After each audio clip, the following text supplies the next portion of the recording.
History of Israel has always been a battleground of faith, power, and survival. Once a land of prophecy and promise, it became the obsession of empires, the birthplace of religions, and the spark of endless conflict. The Egyptians enslaved its people, the Babylonians burned its temples, and the Romans sought to erase its identity.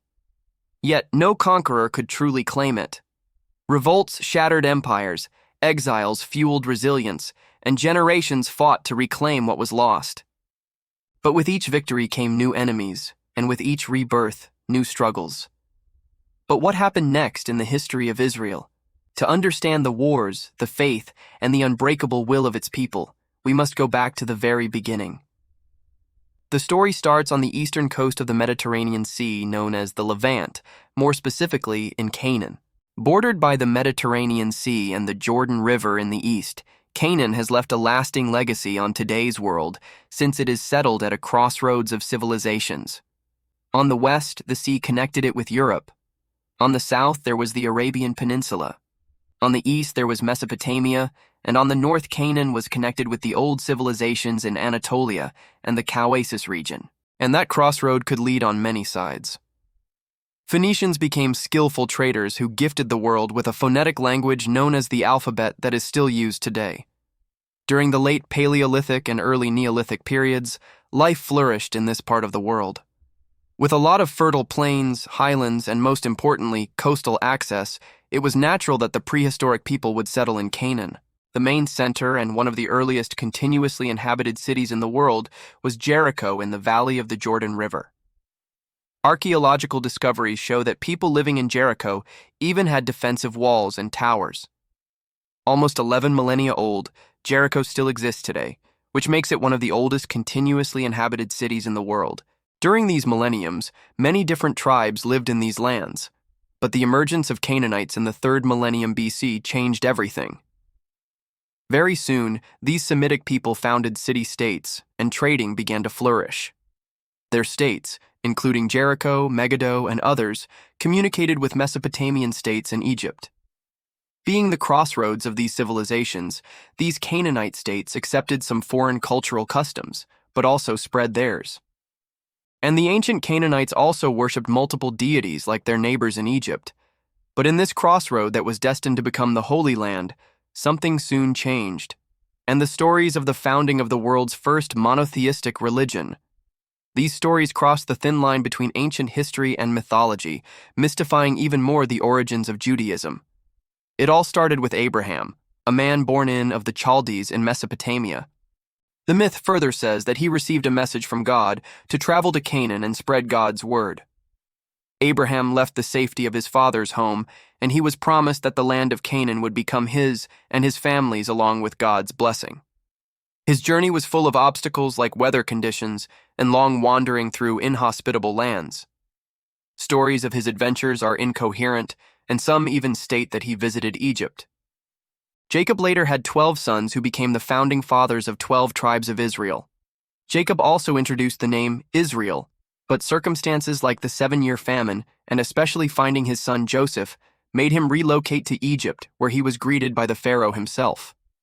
With Jacob, the period of the patriarch was concluded, and the Israeli people entered the new era in Egypt. The one who started the era in Egypt was Joseph. Sold in slavery by his brother, Joseph quickly broke his shackles and became well respected by Pharaoh, who trusted Joseph to interpret Pharaoh's dreams. Moses' story begins in the shadows of the greatest oppression. After that, he fled Egypt to Midian, and the history of the people of Israel was changed. One day, a burning bush caught his attention, and from that bush God spoke, appointing Moses to deliver the Israelites from Egypt's oppression. Moses confronted the new Pharaoh with God's command to let my people go. After a negative response, Moses unleashed a series of plagues upon Egypt. The one that made the Pharaoh allow them to leave was the angel's killing of all firstborn Egyptian children, including Pharaoh's. The Pharaoh soon changed his mind and ordered the army to kill the Israelites. But Moses spread the Red Sea with his stick, saving his people. The sea later drowned the Egyptian army. In this exodus, Moses became not only a leader, but also a preacher, receiving the 10 Commandments at top Mount Sinai. Although there were some hard times and choices, Moses led his people through decades of wandering in the desert. As they neared the Promised Land, his journey came to an end. Forbidden to enter Canaan himself, he climbed Mount Nebo, where he saw the land from afar. There he died, leaving behind a legacy as one of history's greatest leaders. After Moses' death, the Israelites, led by Joshua, entered the Promised Land. Since there were already Canaanites there, the settling of the Promised Land turned into conquest. Jericho was one of the first cities to fall under their rule. However, their unity soon fractured, and the era of the judges began. These leaders, who were both warriors and prophets, rose during times of crisis. These people brought temporary stability, but the cycle of faithfulness, sin, oppression, and redemption marked this period for generations. But everything changed in the 11th century BC, when from the ashes of chaos rose a dynasty that united the tribes and carved their names in the Israeli national identity. To study closely the period of the unified kingdom of Israel, we once again must consult the Old Testament. Although it is not a very reliable source in the lack of any other, we must turn to it. The kingdom of Israel is said to have been formed in the late 11th century BC. Then the 12 tribes of Israel scattered across the land of Canaan finally unified under the rule of Saul. There are a few reasons why the tribes did that, and the main one was protection from external threats, mostly from the Philistines. The Philistines were a very powerful people with a formidable navy in that time, and they often raided the southern coastal regions. Now the first real state could finally resist their attacks, and Saul was in charge. Saul, from the tribe of Benjamin, like Moses before him, was reluctant to unify the tribes and become a king, although anointed by the prophet Samuel. It is uncertain when this exactly happened, but some historians give us the year 120 BC. Saul proved himself in battles against the Ammonites and Philistines. But the problem was that during his reign, Saul didn't work according to God's plan, and God didn't accept him as king anymore. Saul became too disobedient, and the punishment soon arrived. Somewhere around the year 1000 BC, Saul lost a battle, his army, and his life in the battle at Mount Gilboa against the Philistines when he intentionally fell on his sword, aware of inevitable defeat. Of David's destiny, Saul was afraid of David's influence and possible power, and wanted him dead. Saul's attempts to kill him forced David to flee, leading to years of living as an outlaw. After Saul's untimely death, David was initially accepted as king only by his own tribe, Judah, ruling from Hebron for 7 years. As time passed, David managed to consolidate power and became king of Israel, supported by all tribes. It was he who established a new capital around 993 BC. This new capital, Jerusalem, is one of the most important cities, if not the most important of all time. Living his life according to God's wishes, David's reign was prosperous and is still remembered as the golden age of Israel. The state was centralized, and the old enemies like the Philistines and Moabites lost some of their land in Israel's favor. Yet, there were some problems, especially in his personal life. David's affair with Bathsheba and the murder of her husband were scandalous and even led to some rebellions. Because of the bloodshed, God didn't allow David to construct a monumental temple in Jerusalem. That task was left to his son from Bathsheba, Solomon, who inherited his father somewhere around 970 BC. Unlike his father, Solomon's rule was marked by peace and building projects. The state of Israel was rapidly developing. Following David's death, his son Solomon inherited the throne, and the first temple in Jerusalem was finally completed around 957 BC. Built on Mount Moriah, the temple became the spiritual heart of Israel.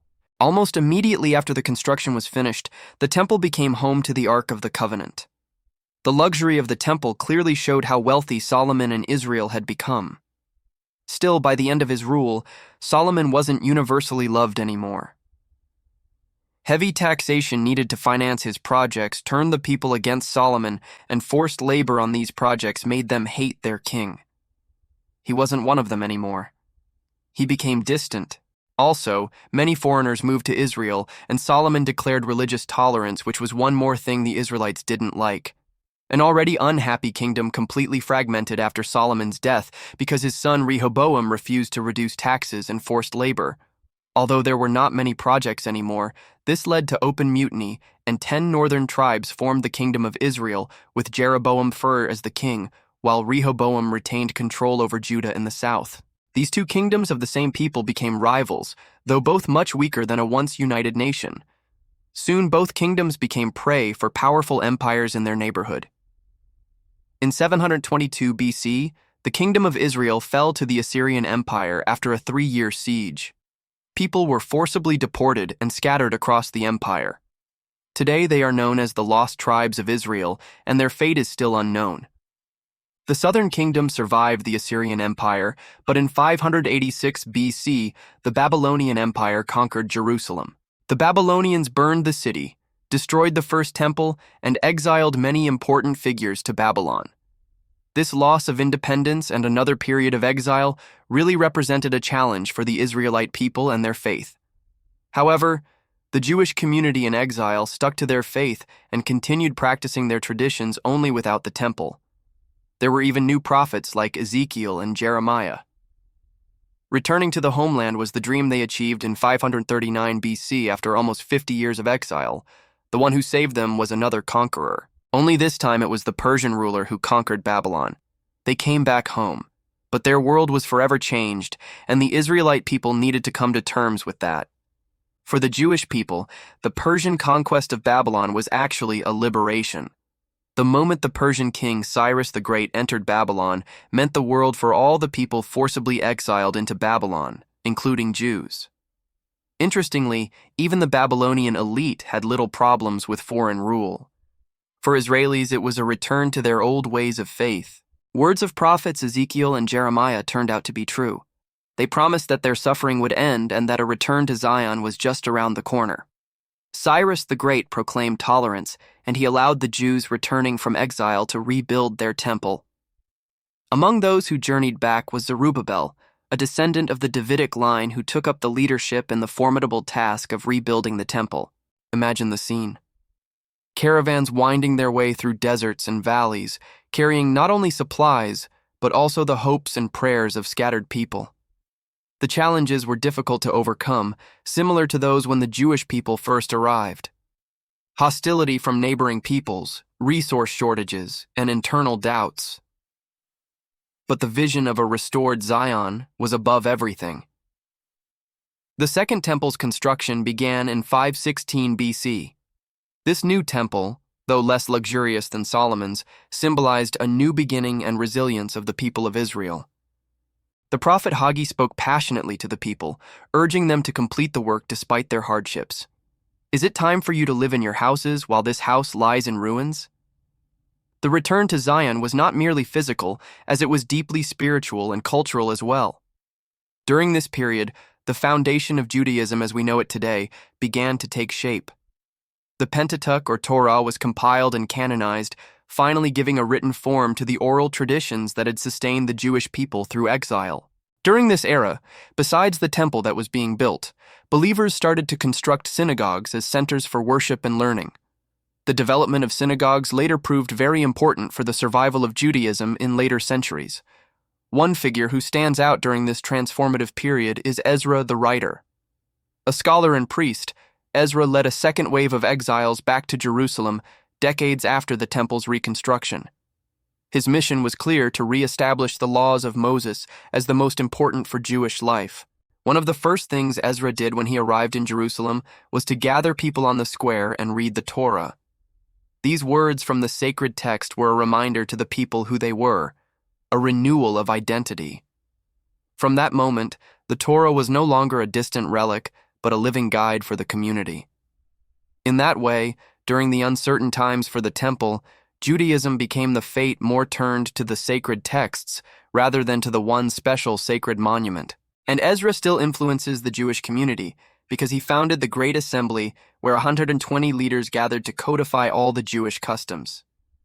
Under Ezra's guidance, the Great Assembly formalized prayers and blessings and also added public readings of the Torah that helped the teachings to reach the community. Ezra's dedication to the Torah was above all else, for Ezra had set his heart to study the law of the Lord and to do it and to teach its statutes and rules in Israel. The scriptures note Ezra's efforts once again awakened Jewish religious identity. With public reading of the Torah, Ezra brought all people to the only righteous path, and that gave him the nickname Father of Judaism. His reforms were not without controversy. Marriages with non-Jewish populations had become common, and Ezra's insistence on strict obedience to the Torah created tensions within the community. That period of Persian rule was full of respect for local customs and religions that allowed for a relatively harmonious coexistence of cultures. The Jews as loyal subjects thrived under Persian patronage while maintaining their distinct identity. They also had a degree of autonomy under the governance of high priests and local leaders. But that time didn't last forever. The return to Zion and religious tolerance were not the end of the story. Something was changing, and soon their world would be overwhelmed by an unknown power. The fragile peace of the Persian era would give way to the storm of wars and conquests, setting the stage for a new chapter of survival of Jewish people. In 336 BC, a new threat from the west emerged. Greece was finally united under Macedonian rule, and the new young king wanted to even the score with Persia more than 100 years after Persia attacked the Greek world. His name was Alexander, and this name will remain in the echoes of history for eternity,